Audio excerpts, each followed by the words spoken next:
r/askreddit. What is dangerous to forget? What you are allergic to. There was a guy on Reddit that said though he was allergic to shellfish, he loved it. Said he used to take Benadryl before he'd have any. That stopped helping after a while, so he'd just bring his EpiPen when he went out for crab. Haven't heard any more from him in quite a while. Any allergist will tell you this is very dangerous. Repeated exposure like this can intensify your body's allergic response and make anaphylaxis more likely. Benadryl doesn't cancel it out. You don't want to push your body to where you can only treat your allergies with an EpiPen. My uncle absolutely loves chicken even though he is allergic to it. He ate it for years and eventually had to get surgery done because eating chicken messed up one of his digestive organs, can't remember which one. The master password to your digital vault. People have lost hundreds of millions of dollars from forgotten passwords. I feel like I have internalized my master password in the same way that I have internalized the alphabet or simple math. I think I could get amnesia and it will be one of the things that I'll still remember. I don't even know what a digital vault is. It's essentially a database that is encrypted by a password. Typically people use them as password managers to store their other passwords, but you can use them to store any sensitive information securely. In particular, a lot of people use them to store cryptocurrency data. My husband did this shit. Then miraculously one day months later he was like, aha. I remember, well thank ducking God. I also found he had a safe in the back of drawer with a ton of cash. And a wallet in his old school backpack with $825. He doesn't remember ever putting cash in either. I take care of the finances now. I used to hide money counting on myself to forget it. Then find it months later when I search for money I might have hidden from myself. Why don't people just write it down on a piece of paper and put it in your desk or somewhere memorable but safe? It's not like hackers can get in your retina. Yeah, I always wondered too. All my passwords are written down in a little book where I can access them. Maybe it comes down to convenience. Cleaning out your dryer vents regularly. If they become completely blocked, it can lead to a house fire. I saw this happen once. I came downstairs to the smell of smoke, and my buddy was furiously trying to put out the fire. Luckily it wasn't that big. A fire extinguisher is something you never want to have to look for. They're expensive but it's worth having a few in very noticeable spots in the house. 3 happened in my college, off-campus, apartment in the unit immediately below me. It turned into an inferno in seconds but luckily no one was harmed and our apartment had only smoke damage. To turn off gas stove. There's a Simon and Garfunkel song about an old man that lives by himself and is very antisocial. One night he leaves the gas on, leaves the windows closed, and dies in his sleep. Edit, it's a most peculiar man. I do hope that the brother of this most peculiar man is notified soon. And all the people said what a shame that he's dead but wasn't he a most peculiar man.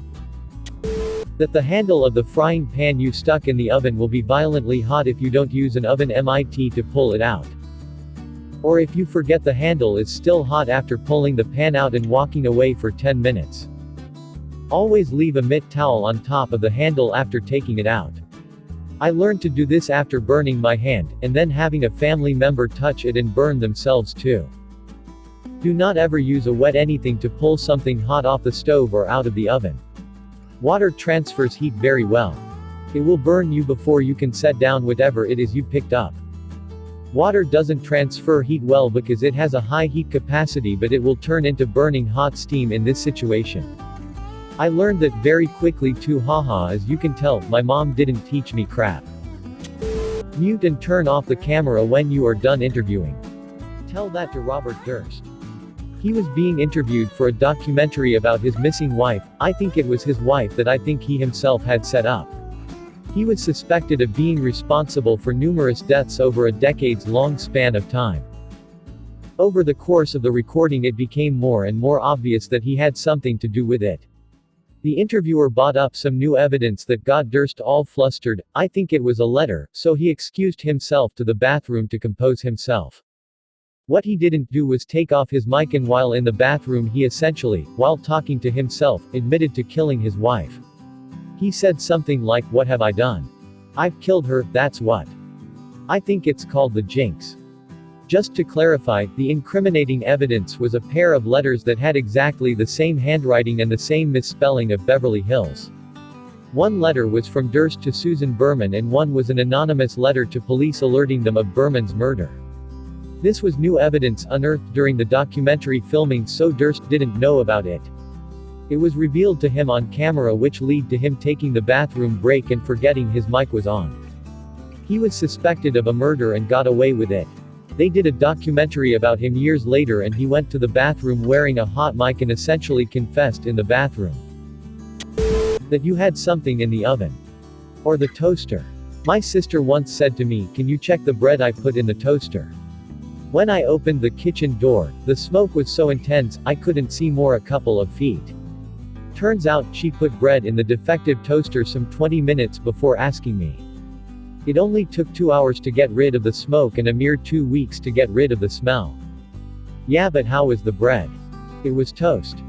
Or forgetting to turn the oven off after you take the food out. It's not as dangerous as leaving something in the oven, but if you leave the house for work with the oven on all day, then that is definitely a hazard. That you're driving. I had a coworker that used to joke that he would never text and drive, only send work emails. Really funny guy. Great turnout at his memorial. I will never forget when I was a college student and working nights to keep my bills paid, and while driving on the highway to school had an episode of microsleep, just a couple seconds luckily. The gravel shoulder woke me up the instant the wheels left pavement, and my passengers didn't initially realize what happened. At that point in the semester, I'd been getting maybe 4 hours of sleep a night for 2 months. Damn lucky I didn't kill anyone. At work I'd sometimes fall into microsleep while standing or even walking. Installing a carbon monoxide detector. I keep begging my dad to get one after there was a code 2 leak at my friend's house while him and I were hanging out. We had been inhaling it for at least an hour, but the alarm ended up going off, and when the fire department came they said the levels were alarmingly high and we were lucky to still be conscious. I've told my dad about the experience multiple times and every time he states that I'm lucky we were okay, but then every time I ask him to get a code 2 detector he says that they're useless, a waste of money, and if something happens we'll know. Man's stubborn as hell. Under the right circumstances, electricity can kill you instantly. And unless you're an electrician, you probably don't know what the right circumstances are. If you're working on something live without insulated tools and gloves, you're just asking to be hurt. I was climbing through a 3-wire cattle fence once, and while I was between the bottom and middle wire, my forearm touched the bottom wire and my shoulder touched the one above me. Sent a shock through me like nothing else. It was just a cattle fence, so I was fine, but my whole body was sore for about 30 minutes after. This can get someone killed. The right thing to do is never touch possible electrical hazards. If you're unsure, avoid it and call a professional. Touching an electrical hazard can kill or maim you without needing to grab it. A touch is enough. Whether or not you took your meds for the day. I can never remember if I did, so to keep from taking them twice, I got one of those containers with a box for each day. Doesn't help me remember to take them though. That the beautiful wild animal is still a wild animal. But cheetah look like big kitty. And bear look like fluffy dog. Cheetahs are actually relatively docile, and one of the smaller big cats. Out of all of them to pet, I'd pet a cheetah. They aren't technically big cats, just the biggest small cats. Has something to do with roaring versus being able to purr. Do not put water on a grease fire. Do not put water on a grease fire. It will make the fire grow. If you have a grease fire, place a metal lid or flat pan over the source of the fire to deprive it of oxygen. Turn off the heat source. If you can't do a lid, pour baking soda on it. Edit, also salt and damp dish towels, from commenters. Why does it make the fire grow though? From what I was told, fire burns hot. It immediately starts to vaporize the water. Oil is less dense than water, so the oil droplets start to float on the water, which is now flying upwards due to being vaporized. This oil surfing on water vapor can still be caught on fire. So you've essentially made a column of burning oil and water vapor. Yes, helps spread the oil. If it was contained in the pan and you throw water on it now it's all over the stove and counter. Also don't pick up the pan and try to take it outside. I worked in a burn unit and saw several people that tried to do that. Hot oil can be way higher than the boiling point of water. When you throw water on it, the water immediately boils and becomes steam, which will splash oil everywhere. When that oil is on fire, all the splashed droplets also catch fire rapidly, as they now have better access to fresh air, sending fire everywhere. It's much safer to smother it, preferably with a fire blanket, or use an extinguisher that's specifically for liquid fires. That you shouldn't just mix whatever cleaning supplies you have available, some of it can form a deadly gas and kill you ASAP. Ammonia and chlorine bleach specifically. A very real danger. Well, why wouldn't you be able to mix ammonia and bleach? It creates mustard gas basically. Edit, apparently it's not mustard gas but chloramine gas that is terrible to go through either way. Sorry for any misinformation. Keeping good dental hygiene really bites you later on if you're not careful. I grew up in a household that didn't teach dental hygiene. 32 and on Wednesday I start my first of 6 procedures to get my mouth fixed. 6K worth of work. So nervous but so excited for the future. Edit, you all are amazing. Thank you for your kind words. Dental hygiene is so important. If you're nervous with expenses, believe me, of all people. This whole ordeal has stressed me out the last 10 years, never having dental insurance, always working in the restaurant industry. I told my new dentist this 2 weeks ago. He said, you would be really surprised, there might be a dentist out there that has a legitimate plan for those that can't afford it. Floss daily. That's every single day for you folks keeping track at home. Floss when you are drunk. Floss when you are tired. Floss your teeth unless you want dentures. Can't stress this enough. Invest in a water pick. It literally saves your teeth and money. Sure, you can get your money back, but you'll never get your original teeth back. I am 26 now, and I've regretted not brushing or flossing a few times when I was young. Sometimes I can't stop blaming my parents why they weren't strict. But I guess that's how it is. I am also now an uncle of 3 girls. I always scare them just to make sure they brush their teeth. Sometimes I would offer toys just to make them brush. When the warning label on something reads inflammable, it means that it's highly flammable, it will burn easily, not otherwise. Flammable and inflammable are synonyms. This is a primary example of the stupidity of the English language. And remember, if you're not sure about something, rub it against a piece of paper. If the paper turns clear, it's your window to weight gain. Your parachute. You don't need a parachute to skydive, you just need a parachute to skydive twice.